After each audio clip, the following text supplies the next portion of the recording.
Here we are again. Happy Thursday, Internet peoples. You pixel peepers, you R5 and R6 fanatics, or at least curious people out there. Welcome to another live stream on the C47's channel. I'm Jem Schofield, and this is kind of an impromptu live stream because today, as most of you know, Canon released officially all of the specs on the Canon EOS R5 and Canon EOS R6 mirrorless cameras. So what I want to do in this live stream, people here or not, is talk about some of the specs. What I'm going to do is in the chat, I'm going to put two links to download specification PDFs, which I think are important for you to have when you are looking at these two cameras. I would also recommend going to newsshooter.com. That's where I went at 5 a.m. Pacific today to get my initial specs on the camera. Hey Larry and hey Shiz, how's it going?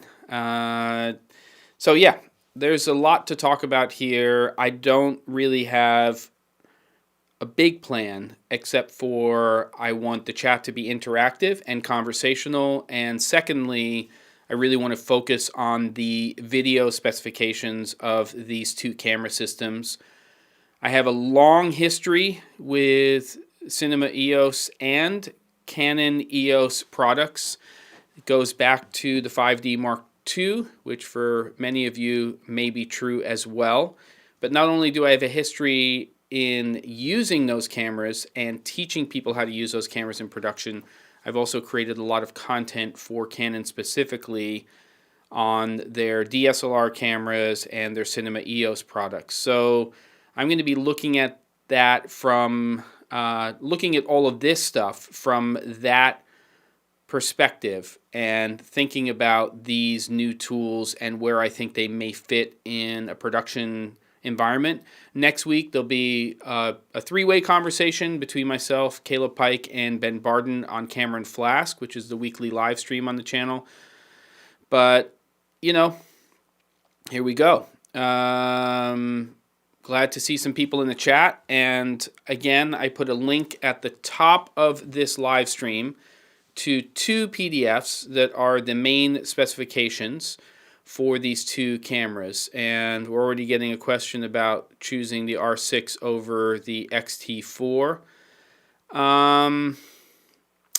We can have that conversation during this episode, but let's start by going through some of the specs and going over that kind of stuff.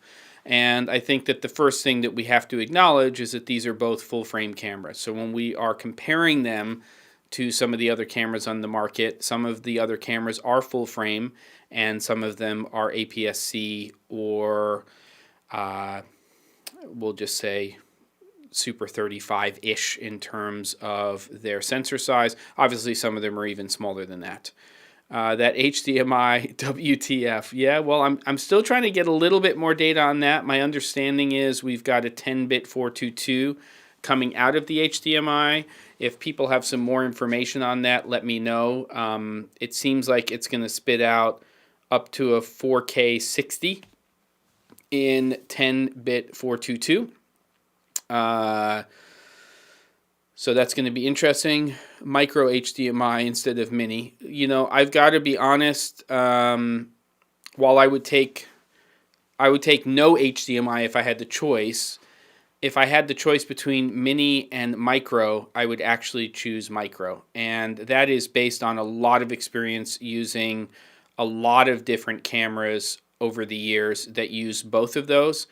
Mini is the most susceptible to breakage. It's this weird, flimsy connector. They all are. But micro is actually more robust in its own way.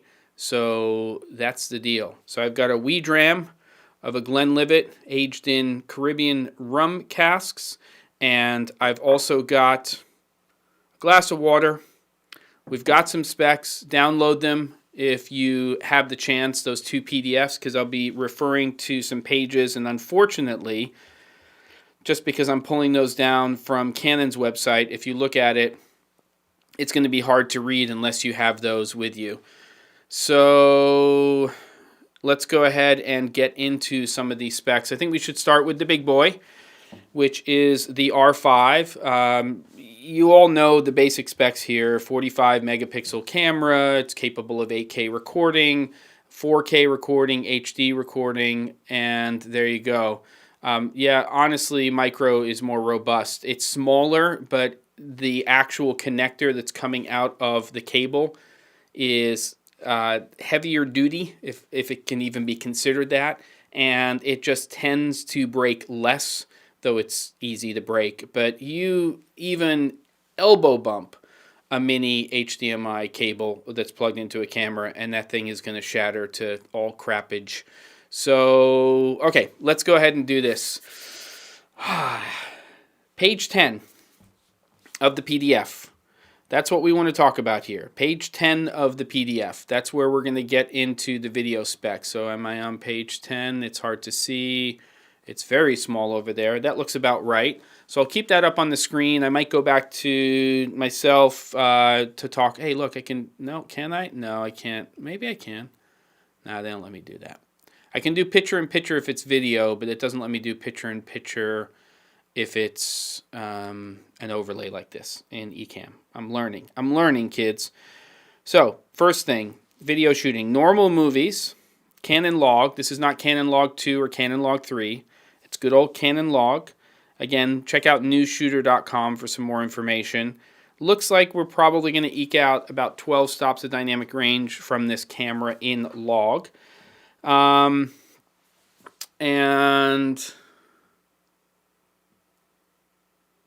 let's go ahead and get into some of the specs.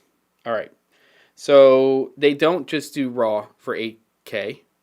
And I'm not sure I'm tracking your question, Larry, but let's get into some of these things. So we have both RAW and MP4 recording. This is H.265, and that's similar to cameras like the Fujifilm X-T3, X-T4.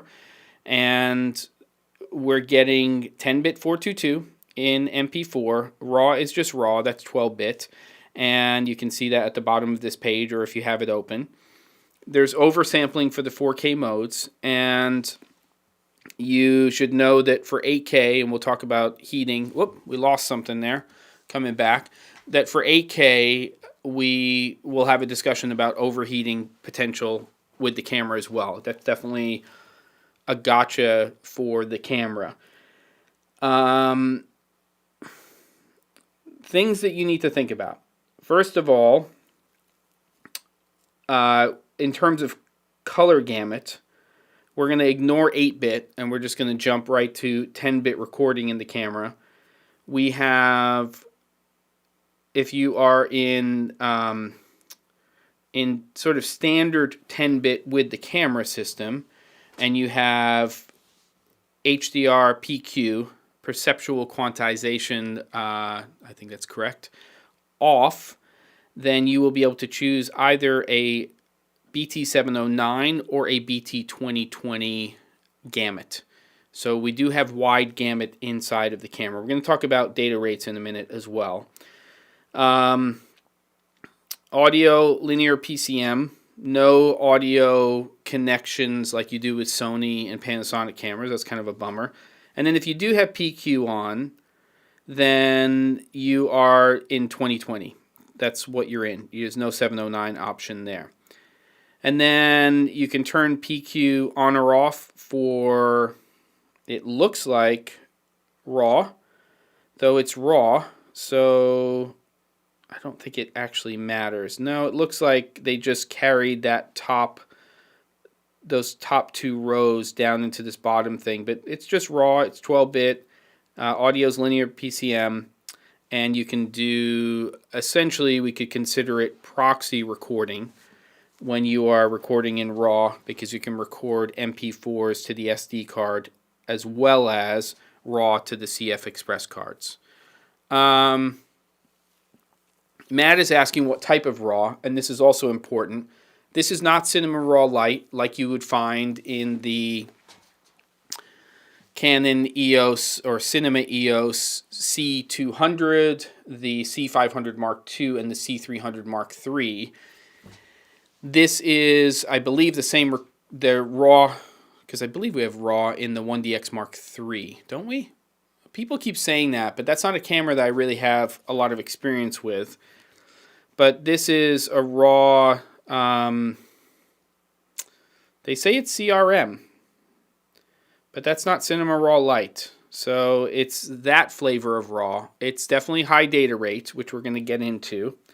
And when you're shooting in 8K, the highest frame rate you can record in, which is still pretty impressive, is essentially 30 frames per second.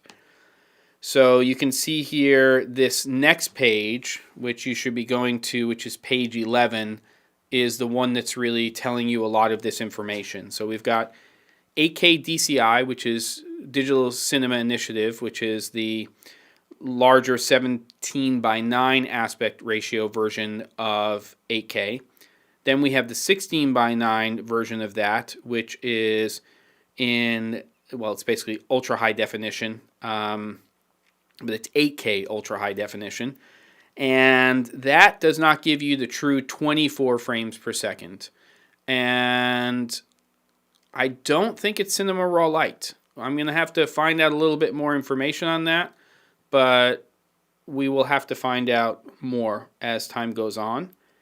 Then we also have DCI 4K, and you do have a cropping mode that is available. This is really interesting. So we're using full sensor when we're recording with this camera pretty much across the boards. The exception to that is when you're using IS, not IBIS, but if you have IS activated, and I believe that if you have an IS lens on the camera, it's going to activate that along with IBIS.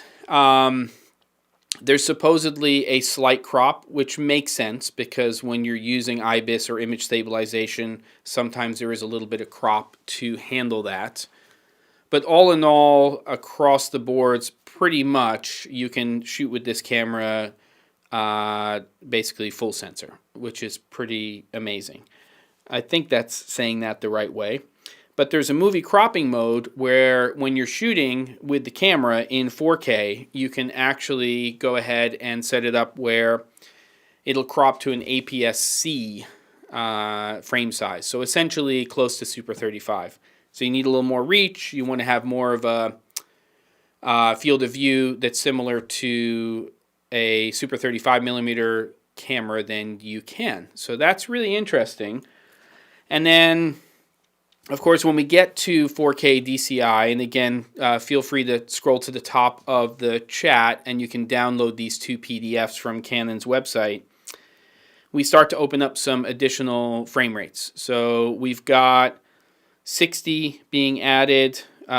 We also have 4K DCI at 100 and essentially 20 frames per second. What's interesting about that is, well, that's available in both. So we've got that in DCI and in UHD. Also the movie cropping mode. And then depending on what you have chosen here in terms of resolution and frame rate, it will give you options to either choose all-eye or IPB, which is intra-frame, predictive frame, bidirectional frames. And it'll be interesting to see what people's experiences are when you are making those choices inside of the camera and then bringing that stuff into a timeline. And just from an experience standpoint, when I'm recording 4K on the X-T4, for instance, I'm finding a sweet spot of IPB, not all-eye, which you would think would be easier to deal with because it's less math for your NLE to deal with. But for some reason with that H.265 codec, 200 megabits per second on the system I'm on, clearly 400 if I had a brand new MacBook Pro or a higher end iMac or some other system. But that's basically the deal. So we take a look at these, and then we also have full HD, and I don't think a lot of people are going to be shooting in full HD in this camera system, but the options are there. And then really where things get very interesting is when we go to the next page. So download that PDF if you can.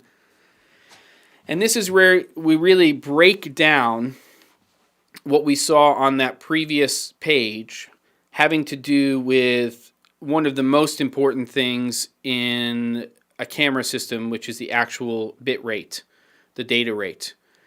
And if you take a look at this, you will see that we're going to be dealing with, if recording internally, especially in 8K, but we also have to watch out in 4K, very, very high data rates. Now, very, very high data rates are a good thing in general, because when you're talking about capturing 12-bit RAW or even 10-bit 422 with a color gamut that's BT 2020, you've got to give a lot of that data to all of the stuff that's being captured, because if your data rate's too low, your image will fall apart very quickly in post. That's one of the big issues that people have with the A7 series from Sony, because in UHD 4K, you are recording in that camera internally at 100 megabits per second. So you're only double the data rate of HD, which is 50 in that camera, but you're expected to get the same quality out of the image at only double the data rate. Really, you would need to be recording at 200 megabits per second in that camera to equal the information that's being allocated to what's being captured in that camera. And of course, that's an 8-bit camera internally, but that's just stuff to really think about. So when we're taking a look at the specs on the R5, I mean, holy cow, it's redonkulous. When you're recording in RAW in 8K, let's just say UHD, because that's what most people are going to be doing. We're talking 1300 megabits per second. And so that's pretty high data rate. Ridiculous? No, but it's still pretty high. And IPB would be 470 megabits per second. We bump down to our standard 4K UHD, and you can see that our data rate for half the resolution, by the way, again, these numbers don't necessarily totally fit. We're looking at, in all I, 940 megabits per second. So in theory, if we, am I looking at this right? Maybe I'm wrong. Hold on. Nope. We are okay in terms of numbers. So actually favorable to UHD 8K. But let's look at 4K UHD at let's say 2398. We're at 470 megabits per second. And then 8K is 4 times the resolution. We're not times 4ing it to get to 8K, but we still have a pretty high data rate. Are we 4 timesing it? No, not quite. But this is still a lot of data. And then we go down, way down, in 4K UHD to 120 megabits per second if we don't want to record in all I, if we want to do IPB. And so there's a lot of stuff here, but for me, what's really important about this is that it's going to make your brain hurt. It's going to make your head hurt. We've got some pretty beefy, as you're saying, Bill, data rates or bit rates in the camera. And there's so many things to think about here. But these are not numbers that are easy to latch onto. You know, you fire up a Panasonic GH5 or a Fujifilm X-T3 or X-T4, and you choose your resolution. You choose either 100 generally. There's exceptions for depending on what frame rates, but you choose generally for normal shooting 100, 200, or 400 megabits per second. And, you know, it's easier for your head to process that. And that's H.265. At least in the X-T4, that'll be 10-bit 420. So it's not 422 like this camera. But remember, the more color sampling you have, ideally the more data rate you have to allocate to that extra information that's being captured. So there's a kind of give and take with these camera systems when you're dealing with this. There's no question that we have admirable bit rates inside of the EOS R5. I would like to see that IPB number a little bit higher when shooting in 4K UHD. 120 megabits per second feels a little thin to me based on just sort of looking at other cameras and what we can get out of it, especially with 10-bit 422. I would like that to be floating more in the 200 megabits per second, but I think that's probably where we start to talk about external recording and the flexibility that external recording might give us. This doesn't seem to be a camera that's going to be able to spit RAW out over HDMI. We're getting a 10-bit 422, I'm assuming it's uncompressed, out to external recorders. The Ninja 5 from Atomos seems to me to be a good fit for this camera. And if I can record 4K UHD at up to 60 frames per second externally, not 120, then you have additional options, most notably recording in ProRes. And that's going to give you some flexibility in terms of your codec. And I think it's going to be a little bit more friendly in certain NLEs as well. So yeah, it's kind of, look, we knew this. This is, let me just first say, this is amazing, okay? People like to say amaze balls, fine, we'll say amaze balls. But this camera is amazing. And for the price point at under $4,000 US, which is a lot less than I originally thought it would be, because basing historically on where cameras are priced from Canon, this is a departure for them in terms of what we're getting out of the camera. There's no question this is a beast of a camera. And this is going to be a great camera for a lot of people. And the fact that you can also do time-lapse internally and a bunch of other really cool things is great. I'm really not concentrating right now on this camera in regards to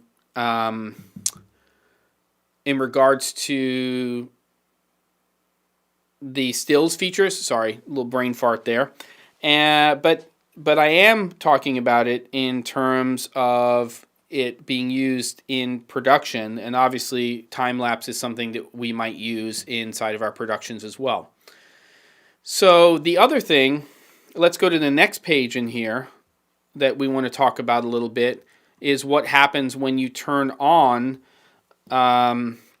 you've got Canon Log on or HDR PQ on, and then again, so let's just, the previous page was Canon Log off, HDR PQ off. So the thing to understand there is that when we are looking at those data rates, and this is something that I'm starting to realize about the camera on this previous page, that what we're really talking about is we're talking about using this camera as a Rec 709 camera. So when we're looking at that, we're not in 2020, we're not shooting in log, and so we're not trying to eke out that extra dynamic range. And so that's something that you need to consider when you're using it. But if we then go to the next page, then when we turn on that functionality, we're doing Canon Log or HDR PQ, you'll actually see that the data rates change.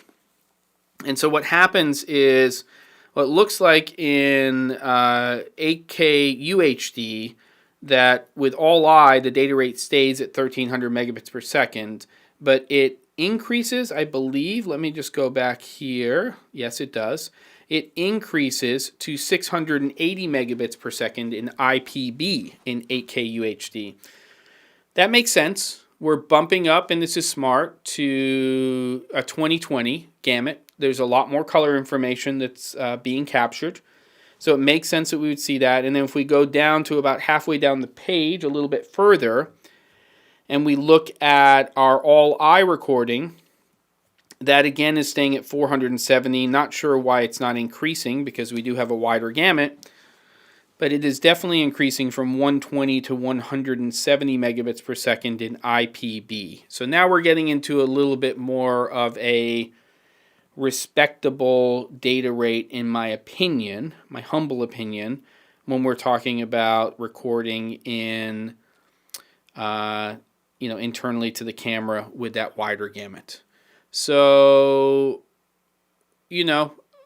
why do we want RAW? Well, we want RAW because, at least in this camera, that's where we're really getting what this camera is capable of.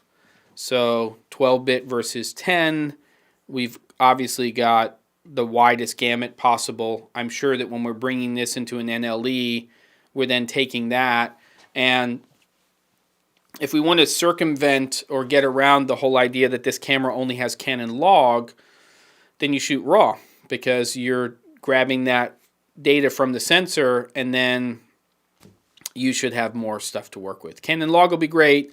You will have, in theory, we don't know, you will have in theory more dynamic range when you're shooting in RAW, or at least more latitude.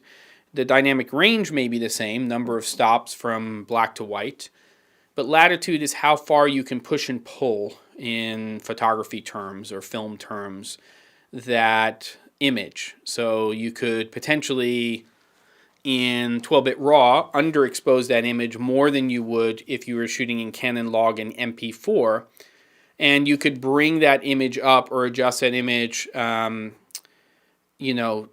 push the image more than you could if you were recording MP4 internally. So it's going to give you more control, but at the expense of a much higher data rate, and not necessarily a version of RAW that's as friendly as what Red is doing, or what Blackmagic is doing with Blackmagic RAW, or even ProRes RAW, even though that has its own limitations. So hopefully that makes sense.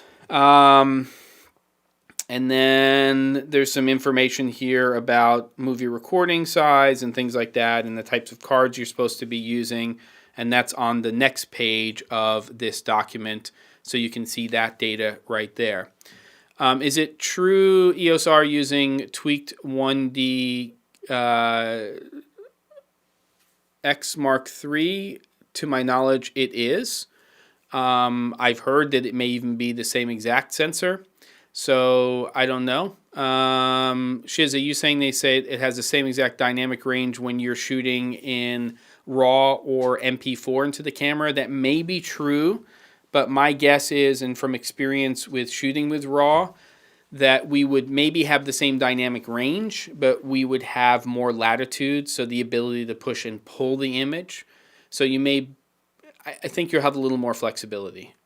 What's the point then? If you're not getting more out of that in terms of what you can do with the image, there is no benefit to a higher overhead in the cost of media, and also recording time, hard drive space, how hard your NLE and your system has to work with those files, to shooting RAW over MP4 or this H.265 flavor of that. So yes, and I don't know what you're doing with the drinks. I haven't even had a sip of anything today. This is going to be my first sip. So yeah, so let's see. And yeah, it'll probably definitely have more dynamic range than the EOS R. It's just the benefit of that. I mean, if you talk about shooting with a C200, there's no comparison between shooting Cinema Raw Lite internally to that camera, of course at a higher data rate, or recording to MP4. Now that's an 8-bit camera internally to SD, so it's a little bit different. Data rate's 150 megabits per second, but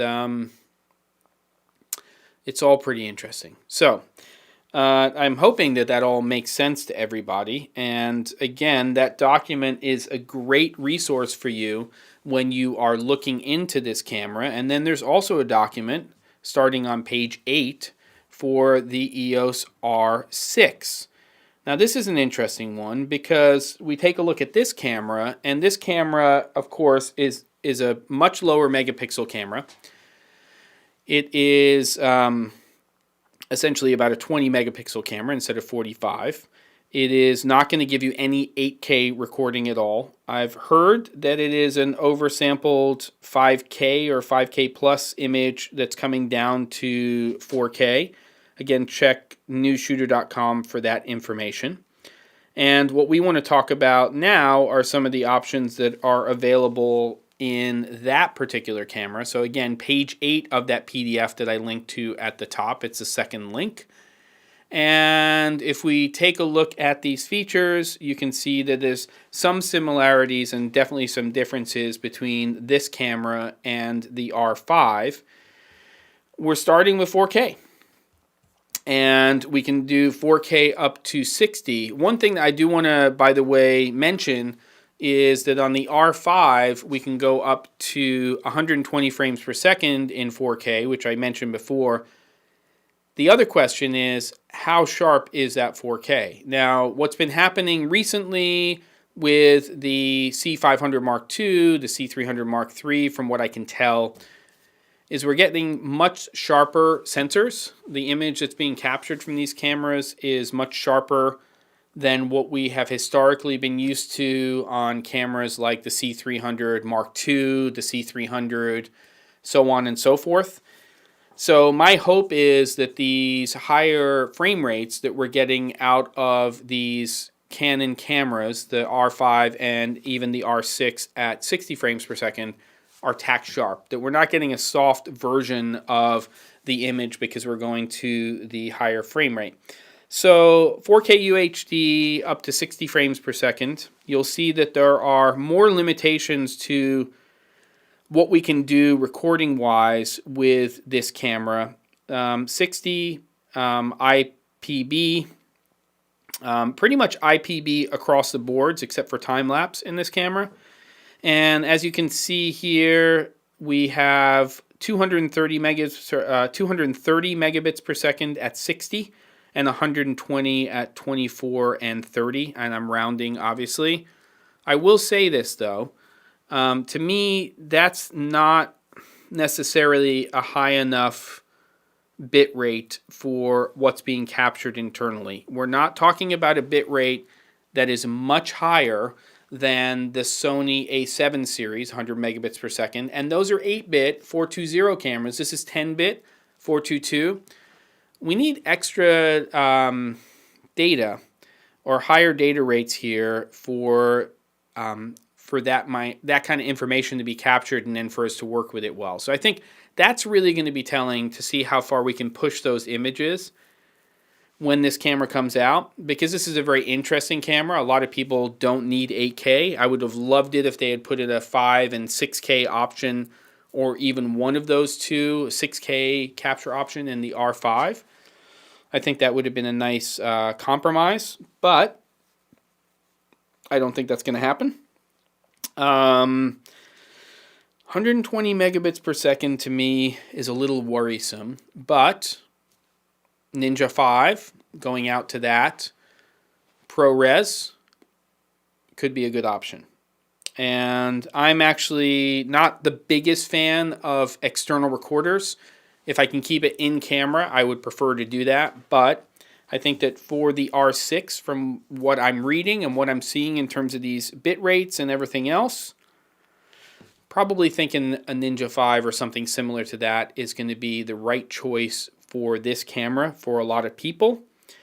All-eye for time-lapse movies, little odd to me. We're going to do 29.97 and there's no 23.98 option. I think that's wonky-donk because so many people are shooting 23.98 as their base resolution for their video content, and now you're going to do a time-lapse. You'd want it to be in the same realm. You don't have to retime that, and then if you're going to conform in a traditional frame rate way, I never think 29.96 going to 23.98 works very well. It's fine when you go 23.98 to 29.97. Just my thoughts. Hey, I'm allowed to say stuff, right? And then we're going to move on to the next page of the R6 and take a look at this. And that's this one right here. And this is where we start to get into Before was basically Canon log off, so we're Rec 709. Sorry, just want to keep that clear, and HDR PQ off. So then we go over and similar data rates to what we were seeing with the R5. Is that an increase? So no, just give me 1 second, everybody. Interesting. So when we go to Canon log on and HDR PQ on the 4K UHD settings, and we're at 60, we're actually increasing the data rate to 340. And then we're also increasing it to 170 for 2398 and 2997. So just check these numbers out. And then there's a further breakdown later on in terms of the cards that you should be using and all of that fun stuff. And then you can record 120 frames per second in full HD inside of this camera, which my guess is it's probably going to look good, but you never know, because sometimes when you drop to lower frame rates, like think about the Pocket 6K camera, it's not a great 4K camera, but it's a great 6K camera. But if you want 4K, you're probably better off, even though the sensor's smaller, with the Pocket 4K. I'm just saying. Manufacturers, Daniel, do not add ProRes RAW internally because there's a patent problem. That's the simple answer. And they get in a lot of trouble and they get sued by Red. Or something like that. There we go. Thanks for stopping by, lover of tech. Good to have you, Benjamin, here again. You better get some shut-eye and go dream about cameras. So what do we got here? Shuvik says, I was in the Canon Europe live stream during their QA session. They mentioned that depending on user feedback, they will add all-eye in R6 future update. So everyone, please tell Canon to add all-eye in the R6. Yeah, I mean, it'll give us another option in terms of at least a higher data rate. And at 120, I think that's kind of garbage. Yeah, okay. So then we also have this overheating thing to talk about, which they've talked about. There's some information on News Shooter about it, some other conversations out there. It kind of pertains to 4K, but it's really an 8K thing. To me, the advantage to 8K is you can start to get into a very similar 4K to full HD workflow, but you can do that with 4K. So basically, you're 4 times the resolution, and basically you can basically punch in at the same percentage that you could from 4K to full HD. So I mean, that's the big advantage. There's definitely some advantages potentially for VR applications and some stuff like that. It's overkill for a lot of people, and if you're going to be shooting 8K on this camera, you need to know that there's no fans in the camera. So this is all kind of heat sink, thermal, cooling. Is it thermal? I guess so. I don't know. I'm not that kind of person who knows about that crap. But whatever the cooling system is, when you're shooting in 8K, this camera can get hot, and it sounds like pretty fast. It sounds like, we'll have to see, that it has the potential to shut down the camera. There'll be warnings. There's ways to put the camera into a certain mode that when you're in standby, it's kind of like chilling out in a way, not chilling in terms of temperature, but it's hanging out, and trying not to tax the internals of the camera system. But I think that you are going to be using 8K recording in little bursts, and if you don't approach it that way, then there you go. Lava in my hands. What does that mean? You're going to have to explain that, David. So the overheating thing is going to probably be a real thing in 8K. And shit, we got 8K in a mirrorless camera that's under $4,000. It's unprecedented for Canon. So I think that if you're relying upon your 8K as your main resolution for your project, then you you probably either want to have multiple bodies, or you're going to have to look at another solution. Remember, $38.99 US. So we're not talking about a $20,000, $30,000 camera system. There are camera systems on the market that will shoot and record in 8K in RAW that do not have the same issues in terms of overheating. Yeah, I got it. 8K equals lava in your hands. Do you think there's a heating problem with R6 II, as I saw in their menu about some option as heating control source? I don't know. I think it's going to be less of an issue with that camera system. The expectation is that when you're shooting 4K, that you should not be overheating. There's probably certain situations, certain climates, certain environments that you're going to be in that can accelerate or increase the possibility of an overheating situation. I think that's somewhat true of almost any one of these cameras. Maybe that's why we're seeing lower data rates in IPB. That's a lot more work when you're capturing predictive and bidirectional frames than it is all eye, because they're all individual frames. So a lot of this really has to do with that. And as discussed on Camera and Flask, it may actually be less processor intensive when you're capturing in RAW, because you're just taking the sensor data. It's not being converted into a video signal, which is a big difference between RAW. It's a lot of zeros and ones. You don't actually see anything except for the conversion that's turning into a video signal to show it to you on your screen. But the actual recorded image is not a video signal. So there is a difference between that when we're talking about RAW versus MP4 or any of these video-based codecs. What's interesting about, as an aside, ProRes RAW and also Blackmagic RAW is those two versions of RAW are, though very different from each other, they're kind of these weird hybrids. And I think that ProRes RAW is probably a hybrid that is too close to whatever that red patent is or whatever it is, so they have more issues with what's going on there. I don't know how that all works. Or maybe Blackmagic's paying Red some sort of something. You guys know about that probably more than I do. What do we got? That's just self-censoring. What happens in Vegas? Oh, I don't know what's going on here. It's going downhill already. Whoa. Yeah. Well, yeah, Peter McKinnon probably does have multiple 1 terabyte CF Express cards, which is good, and some of you probably need on this. How is the audio in these? I don't know. My guess is it's going to be similar to most of the Canon mirrorless and DSLR cameras. It's going to be fair. It's not going to be exceptional. There is a microphone and a headphone jack in both of these cameras. And if you're pushing audio into there, you're better off pushing something in either over wireless or wired that has a hotter signal. So you're reducing the preamps and turning down the preamps in camera.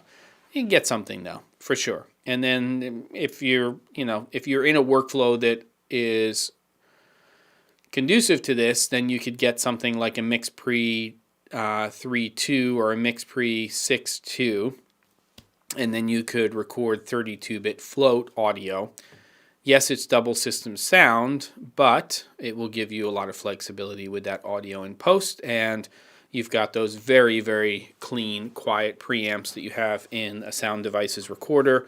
The stuff from Zoom is quite good as well, though the price point between a MixPre 3.2 and the Zoom is at the F8 isn't huge in terms of the difference in price. So it might be $100, $150, so you got to decide. Yeah. Oh, we see some more 1DX. Yeah, that's right. So we've got a cheaper, the low pass filter is a different one in the 1DX Mark III, is what I've read, than in the R5. And we'll see how that actually affects the quality of the captured image. And yeah, there you go. So what else do we have?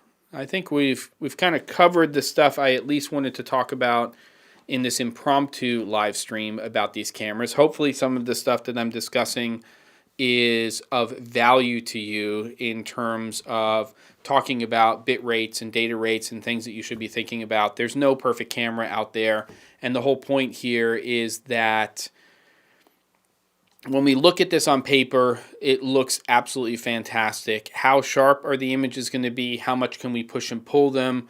I've got a little bit of a concern in terms of our data rates, especially for MP4 when we're recording with and without Canon log or the HDR PQ activated in the camera. And yeah, I mean, you know, the selling point for these cameras is, in theory, exceptional image quality out of a very, very small package. Of course, if you get an adapter, an RF to EF adapter like people are using with the EOS R, you could also get some ND between your lenses and the camera body without having that sitting in a matte box or on the outside of it. And all the best, David. Enjoy. Will this camera be able to record internally and externally to a recorder simultaneously? I don't know. We do know that the R5 is capable of recording internally 2 different files, one to CF Express and one to SD cards. And Artwork is bringing up a good point. There was a question about rolling shutter. I read something in the News Shooter article, and Canon is not saying that it's amazing in terms of dealing with rolling shutter. They're not saying it's horrible. They're saying it's expected. And then I see Osmi saying it's not bad. And I don't know if that's from experience or just from reading stuff from other people and their experiences. Either would be fine. But I think that, yeah. So, thoughts on electronic mechanical shutter speeds. Not something I really pay attention to too much, and I'm not a big burst photography person at all. In fact, I'm not at all. It's really singles or two or three shots at most for me, so it's just not my style. We'll have to see. There will be rolling shutter, of course. It's to what degree the readout is. How fast is the readout on the camera system, and how much will that affect the jello on the camera? I'm hoping it's not bad. It'll probably depend on the frame rate that you're shooting at. I don't know if it'll have anything to do with the resolution that you're shooting at, and we'll see. You played with the R5 at Sammy's today? What the F? Nice. Did you check it? Did you move it around? Any whip pans? Anything to give us a sense of the rolling shutter? And what modes did you go into, Ken, for the win? Any information is good. And you tried it for about an hour. So it's not jello. We're not talking about what is it, the A6000 or something. There was a Sony camera I got, and I was kind of sold on it for an inexpensive application. I opened it up, and the rolling shutter was so bad. It was just like it was Jello Vision. EOS R 4K has some of the worst rolling shutter I've ever seen. Oh, so and Artwork, did you try the camera or not? And it is not great. The rolling shutter. Great as in, we're saying great would be not a, not great is not a good thing. So, interesting. Not class leading. Good. My streaming setup. I've covered it in the past, very simply. It is a Fujifilm X-T4, sometimes the X-T3. I'm going through an A10 Mini, though I'm not really taking advantage of that right now, but I do set up multiple cameras on occasion, more than on occasion. And I have a Rode VideoMic NTG at the moment. I use the Wireless Go a lot. I'm going into a MacBook Pro, and then I feed out to a teleprompter setup. Sorry about the AF there. and that is so that I can actually look. Whoa, see, there's your autofocus. I can actually look directly to and into the camera, and when I'm doing Zoom meetings or I'm having live streams and other people are involved, I can see them and have good eye lines and connect and all that fun stuff. That's the basic setup. I'm shooting with a 35 millimeter, the weather-resistant lens at an f2. I'm in a room that's about an 11-foot by 11-foot room, and I'm probably, I don't know, I'm probably about 5 feet away from that clock. So the f2 definitely helps a lot in terms of dealing with a small space. And I'm going to be creating some courses on remote production and setting up stuff like this. So there we go. Feels good in the hand. Will you be testing R6, R5? If so, can you please compare them with the X-T4? You know, Shovik, I don't know. I love Canon cameras, and I own a lot of them. 5D Mark II, 5D Mark III, C100 Mark I, two of those, C200. I'm sure there will be other Canon cameras in my future. I'm probably, even though I did a whole course on the C500 Mark II for MZ Pro, I'm probably even a little bit more interested in the C300 Mark III, though I haven't tried it yet. And yeah, I would say that if I can get my hands on them, which I expect to at some point, I will definitely put them through their paces and give my honest feedback on that. I have shot with the EOS R before, so I will have some comparison with that camera as well. But I'm happy right now hanging out in this Fujifilm world, and I'm not, you know, you could argue that sensor size may be one of the things that you want out of the camera, but if you have the right lenses, and they're fast lenses, and you are used to shooting APS-C or Super 35, then, you know, I don't feel, in addition to the fact that with the X-T4 I can go up to 400 megabits per second, I can shoot in F-Log, I have film simulations that I have a huge draw. No doubt in my mind, 100 million% that the AF system on the R5 and the R6 is going to be better than the X-T4.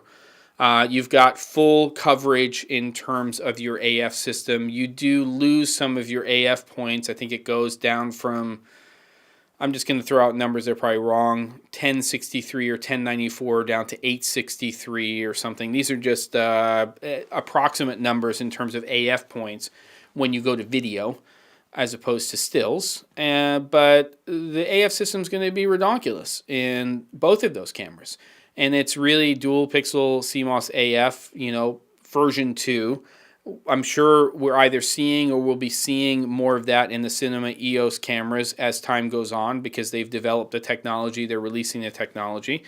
And the fact that it's sitting inside of a camera that's $24.99 US, the R6, probably means that it's going to go upstream. And here we got a deal breaker coming in from Taylor. The overheating issue is a deal breaker. Only 30 minutes at 4K, 30 on a normal day. You know, you talk about the Panasonic cameras, and that's going to be one of the advantages to the S1H. It's not going to have the AF system that these two cameras have, but you have unlimited recording, which has always been the feather in the cap for the Panasonic GH4, GH5, GH5S, the S1, S1H. Those camera systems are giving you that, and I think that that's a big deal when you're looking at doing certain types of productions, especially documentary and documentary style. And those long recording times have a really huge benefit in those types of shooting environments. And when we start to move into those types of environments, then you either have to use an external recorder where you're taking that feed that's coming out of, in this case, HDMI, and going to, an external recorder to get those longer recording times, or you've got to look at a camera that has longer recording times. It's a little less of an issue with narrative. Of course, if you want to shoot in 8K, this is what we call bleeding edge. So you're jumping onto bleeding edge, and you've got to take that into consideration. I forgot to mention this at the beginning. If you have any questions, and at the C47 is great before your question, because it just lets me lock into it. I've got to tell you that the screen that I'm looking at over there, and I wear glasses, which is not always a good thing, is relatively small. So I can read it for sure, but if you do an at the C47 with a question or a comment that you want me to reply to, that would be great. I got a down thumb. Somebody didn't like something I said, but that's okay. I'm down with that. That's part of the stuff that we have. If I can't film a basic interview in 4K without the camera overheating, then what's the point? I would agree. I think we have to see what is going to happen in the real world with that. Again, based on the bit rates and data rates that you're recording in 2398 on this camera in 4K, I don't think that overheating is going to be an issue, but I think that that's going to be pretty messy for them. I would assume that because they're putting focus on 8K and being concerned about 8K overheating, there doesn't seem to be a lot of attention on 4K. My hope is that Canon has tested this camera in lots of different environments and in different resolutions and frame rates, and that may not be an issue. Shazam pre-ordered. That 85 f2 macro for $600 US looks like a potential winner there. Somebody shot for an hour without issue. Obviously stop recording, but a full hour. So, are people recording interviews in 4K at 60 plus frames a second? Ken for the win. You're giving me a thumbs up, Daniel. It's okay. I got one thumbs down. I want to know who it is. I don't really care. Ken for the win. Generally not. I mean, it would generally be unusual to shoot an interview at 60. 25 for sure. Oh, you were shooting at 25. That makes sense. But 60 is usually reserved for either overcranking or for shooting things like sports and stuff like that. So, I don't know. You got to try these things. We got to get some real world feedback on what these things are capable of. Unbelievably or believably, we are close to the hour. How did that happen? Unreal. Also, you can use the Atomos. Yep, exactly. 10-bit 422. We talked about that earlier on. So if you want those longer recording times, again, I'll agree with Taylor in the sense that I don't want to be limited. If I'm limited by recording time, I don't want to be limited by an overheating issue with the camera. I kind of expect it with 8K, again, bleeding edge, size of the frame, size of the physical body on the camera, and all that kind of stuff. So, you've been told it overheats at 4K 24 after about half an hour. I guess we're going to have to see. It's the beginning.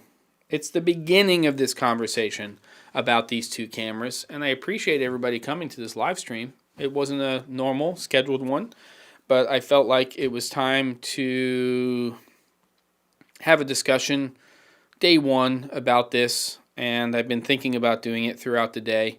Kind of collected my thoughts. I needed to really pour over and figure out some of that stuff related to the bit rates, which for me is a huge component of when I'm looking at the camera system. Yes, 10-bit 422, very happy about that. But if those bit rates can't support being able to work with that image when you're not doing 12-bit raw recording, which a lot of people will not, then we'll see. And we are also going to be getting some other cameras, right? We're going to get this unicorn camera at some point from Sony. I'm sure we've got some more stuff coming from Panasonic in the future, and it'll be interesting to do some other stuff. Yeah, one last thing. Yeah, exactly. Happens very oftentimes on this channel as we're wrapping up. Oh, you actually do have one last thing. I thought you were saying, because I was wrapping up and then I just started talking about something else, which I tend to do quite a lot of. Can it record to an external drive? There's been no discussion about that. So I don't know the answer. And I guess we're going to have to find out. And I'll see if I can ask somebody about there. There's one person I could ask about that, but I haven't seen anything in writing about that or in Canon stuff. Is there a USB-C terminal or port on that camera? If somebody can tell me that, that might be a clue to the possibility of it. And Shazam, wait, I thought you pre-ordered a camera. Oh, you pre-ordered the R6. Understood. I'm tracking. I just have to remember these things. No, you can't record to an external SSD. Thank you, Shovik. Shuvik or Shovik? I think I've asked this before. I think it's Shovik. And yes, USB 3, USB-C Gen 2. Interesting. I don't know. All right, I have one person to ask about that question. I will ask it as soon as I'm done with this live stream and see if there is an option over USB-C. I don't know if they'll know the answer, but they're the one person I do know that may be able to give me that answer. Next Wednesday, there'll be 2 episodes. I don't know if it'll be a live stream at 9 a.m. Pacific or it will be recorded content. There will also be another episode of Camera and Flask at 3 p.m. Pacific with myself, Ben Barden, and Caleb Pike. Pour over those documents, those 2 links to those PDFs at the top, read your articles and everything else. We are definitely going to be talking more about the R5 and R6. I want to get everybody else's take on that in the chat, and also Caleb and Ben's. You're awesome. If you haven't subscribed to this channel and you're coming here for the first time, please do. There's always new content here, always interesting conversations. We're not flashy here at the C47, but we're nuts and bolts, and we get the job done, and we talk about the real deal, and really no BS on this channel. So, you know, I got a thick skin. Next Wednesday, everybody have a great weekend. Kind of make it through all this craziness that we have going on in the world, and it's time to press the finish button and end this stream. Thanks again.